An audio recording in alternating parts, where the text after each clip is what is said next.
Hello students, कैसे हैं आप लोग। बहुत बढ़िया पढ़ाई, आई होप आप लोगों की बहुत अच्छी चल रही होगी और आप लोग अपने स्कूल के हाफ ईयरली एग्जाम्स की तैयारी भी अच्छे से कर रहे होंगे। ठीक है, नहीं करनी शुरू करी है प्लीज़ उसको स्टार्ट कर दो। और आज मैं आप लोगों को ना हाफ ईयरली की किस तरीके से प्रिपरेशन करनी है स्ट्रैटेजी बता रही हूँ। अभी हम लोग नींद से जगे हैं, मतलब इतने महीने हमारे पास आउट हो गए हैं, करीब 6-7 महीने जा चुके हैं और हम लोग अब जग रहे हैं। अब हम जागरूक हो रहे हैं कि हमारे बोर्ड जो है ना धीरे धीरे धीरे धीरे नज़दीक आ रहे हैं और किस तरीके से हम अपनी प्रिपरेशन को बूस्ट करें, हाफ ईयरली की भी प्रिपरेशन हो जाए और प्लस बोर्ड की भी प्रिपरेशन हो जाए। तो बच्चों, उसके लिए मैं आप लोगों को एक स्ट्रैटेजी डिस्कस करती हूँ कि आप लोग जो है ना, आज हम लोग स्ट्रैटेजी पढ़ेंगे किसके लिए, हाफ ईयरली के लिए। हाफ ईयरली की स्ट्रैटेजी कि how to prepare the all the subjects, तो उसके स्ट्रैटेजी को हम लोग करने वाले हैं। तो देखो बच्चों, सबसे पहले फर्स्ट ऑफ ऑल आप लोगों ने अपने मैथ्स को कवर करना है, मैथ आप लोगों को करनी है। तो आप लोग जो है ना हाफ ईयरली को ऐसे समझो एज अ मिनी बोर्ड। क्या है, मिनी बोर्ड है। मतलब आप लोगों को ना अपने स्कूल के हाफ ईयरली को कैसे कंसीडर्ड करना है, एक मिनी बोर्ड की तरह कंसीडर्ड करना है। मिनी बोर्ड को कंसीडर्ड करोगे तो आपको एक सीरियसनेस आएगी कि हाँ हम लोगों को ना एक अच्छे से, अगर आपने इस टाइम पीरियड पे आपने हाफ ईयरली के चैप्टर्स लगभग आधा सिलेबस आएगा। अगर आपने आधे सिलेबस को बोर्ड की तरह प्रिपेयर करा तो आपका जो है फरवरी तक सारा जो सिलेबस है वो क्या हो जाएगा, कंप्लीट हो जाएगा। मतलब आपको इतना होश पोस नहीं रहेगा, आप लोगों को याद होगा। बल्कि जो आपने आधे अपने चैप्टर्स को आप लोग करोगे ना तो उनको क्या बोलते हैं, अब जब फरवरी टाइम पे उसको रिवाइज करोगे तो जस्ट आपको यूं मिनटों में आपको वो रिवाइज हो जाएगा। तो इसलिए सबसे पहला स्टेप यही है कि आप लोग अपने हाफ ईयरली को लीजिए सीरियस और इस चीज को भी सीरियस लीजिए कि अब जो है हमारे बोर्ड्स नजदीक है। क्योंकि बच्चा इसलिए सीरियस आपने लेना है क्योंकि अब देखो आगे हमारे फेस्टिवल्स स्टार्ट हो जाएंगे लगातार कंटिन्यू, और एक बार हमारे जब प्रिपरेशन का पिकअप छूट जाता है ना तो फिर वो कई दिन तक छूटता रहता है और उसको कंटिन्यूटी में लाने के लिए बहुत समय लगता है। तो इस वजह से आप जो है ना थोड़ा अभी से प्रिपेयर करो और मैं तो यही कहती हूँ कि हाफ ईयरली के लिए आप बहुत सीरियसनेस से प्रिपेयर करो।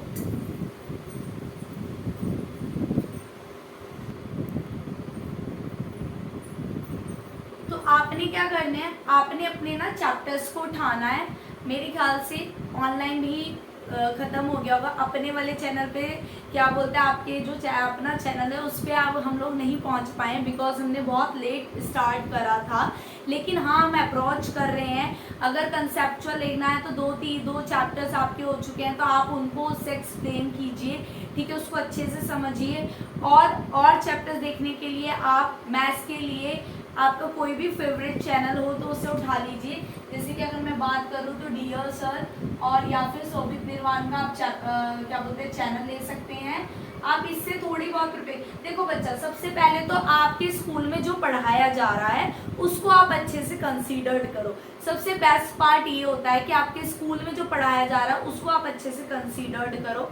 देन उसके बाद आपको नहीं समझ में आता तो आप अपने कोचिंग इंस्टीट्यूशंस की हेल्प लो। अगर आपको नहीं समझ में आ रहा तो देन आप अपने ऑनलाइन लेक्चर्स अटेंड कर सकते हो। ठीक है, मेरा भी चल रहा है बट मेरा थोड़ा सा स्लो प्रोसेस का है बिकॉज उसका रीज़न मैं आपको बता सकती हूँ कि भाई हमने लेट शुरू करा है, बट हम लोग इसको कर सकते हैं। ठीक है, और आप लोगों का प्यार मिलता रहा तो वीडियोज़ ऐसे ही आगे और बनती रहेंगी और बहुत अच्छी वीडियोज़ बनती रहेंगी। ठीक है, तो मैथ्स में आपने ये करना है। अब मैथ्स के लिए क्या करना है, आपको आधा घंटा नहीं पढ़ा जाता, आपसे 1 घंटा नहीं पढ़ा जाता, मिनिमम आप 20 to 25 मिनट्स निकालिए और डेली के 15 to 20 क्वेश्चंस को प्रैक्टिस कीजिए। ठीक है, हर एक्सरसाइज उठा लीजिए, पहली एक्सरसाइज उठा ली, उसकी प्रैक्टिस करी, देन उससे रिलेटेड जो बोर्ड में कमिंग्स क्वेश्चन है उसी को घुमा फिरा के टीचर्स हाफ ईयरली में आपको डालते हैं। तो आपके जो प्रीवियस ईयर के क्वेश्चंस हैं उनको ही आप लोग रिवाइज कीजिए। 15 to 20 क्वेश्चन एनसीईआरटी आपने करनी है, और 15 to 20 क्वेश्चंस का अगर आप टारगेट लेते हो तो इस हिसाब से उस चैप्टर का आपके लगभग कई क्वेश्चन सॉल्व हो जाएंगे, और किस तरह के क्वेश्चन है उनका भी आपको आइडिया मिल जाएगा। ये तो रही बात मैथ्स की बात।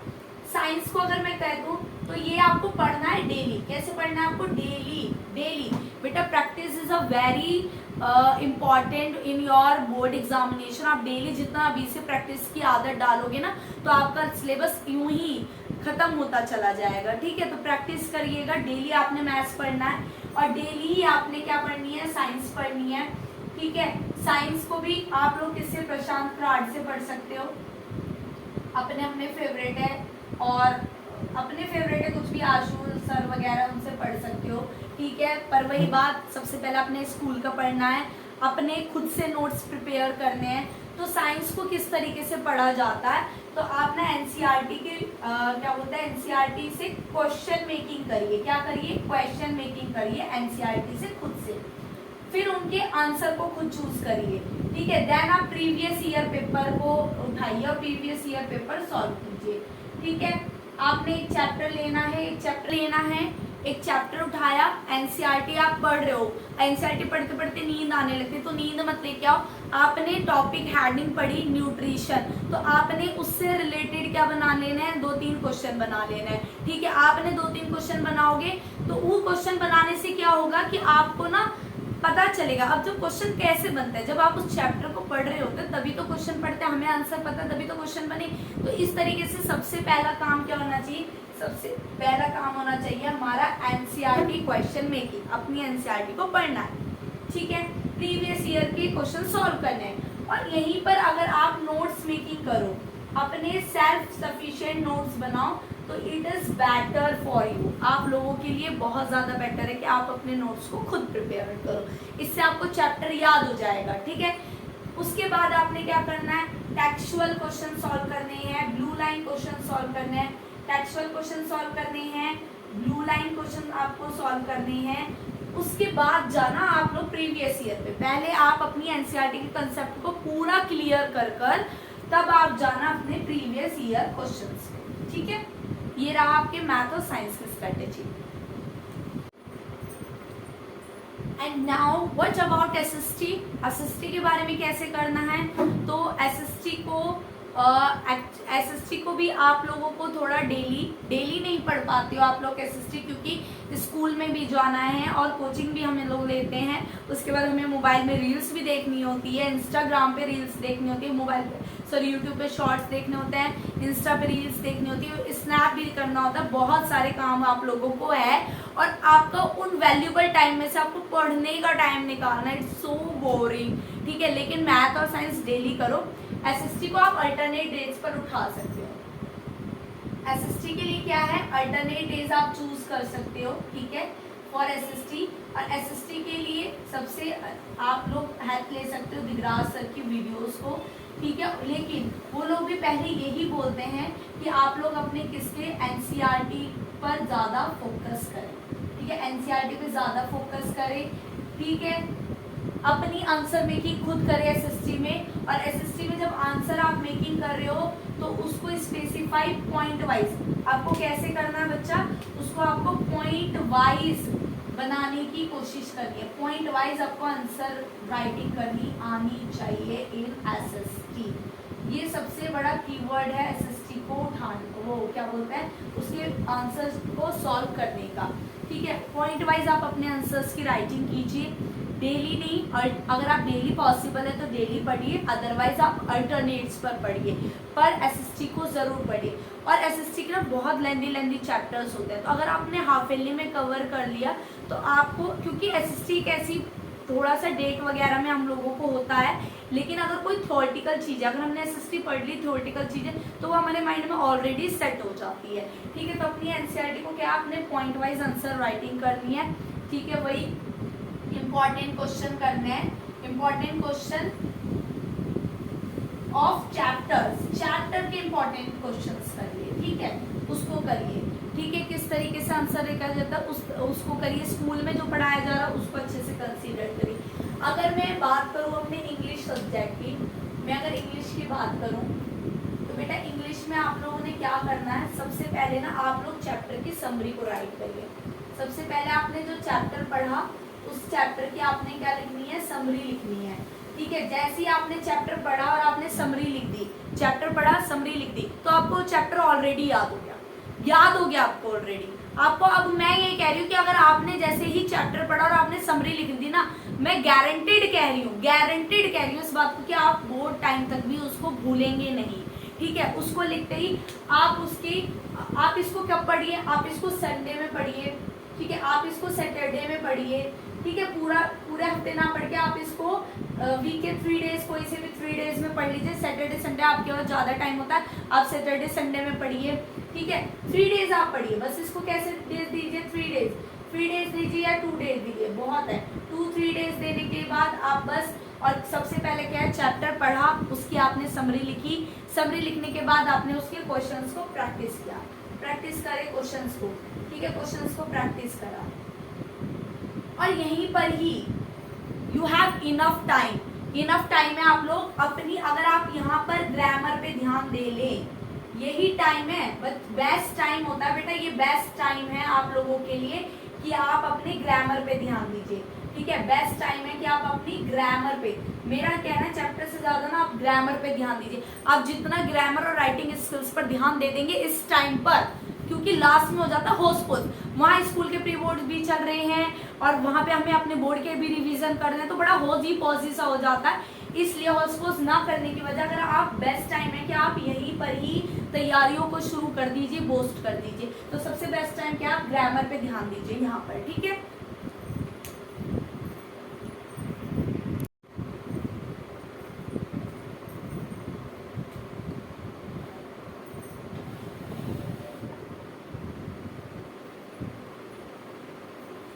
अब हम लोग बात करते हैं अपनी हिंदी की।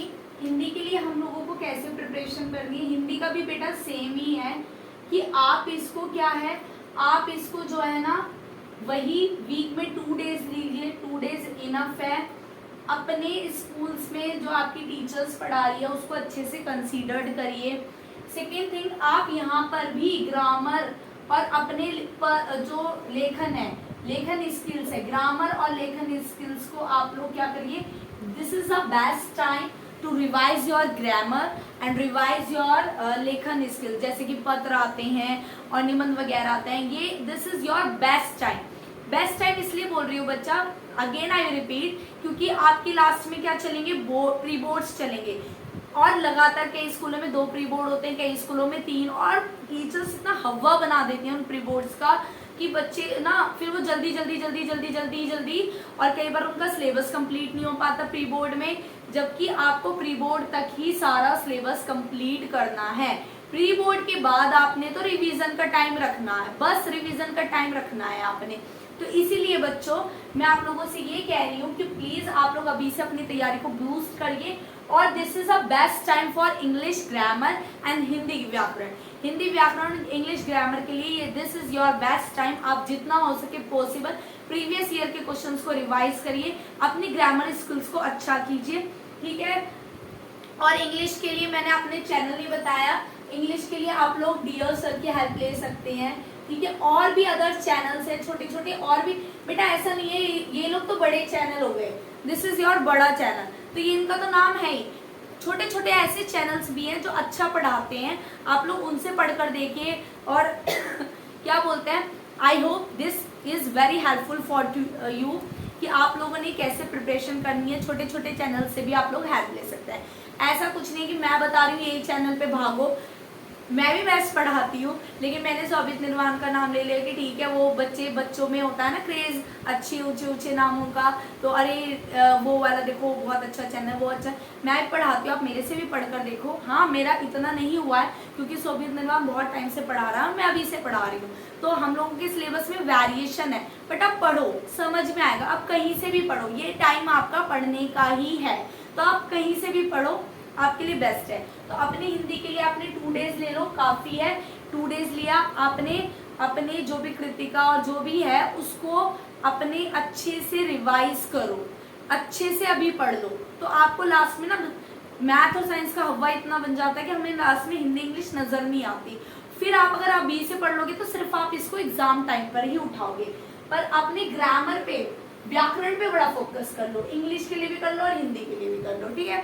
आई होप आप लोगों को ये वीडियो बहुत अच्छी लगी होगी और आपका जो एक रोड मैप मैंने हाफ ईयरली के लिए तैयार करा, एक स्ट्रैटेजी आपको बताई है कि आपको किस तरीके से पढ़ाई करनी है, वो भी आप लोगों ने बहुत अच्छी लगी होगी।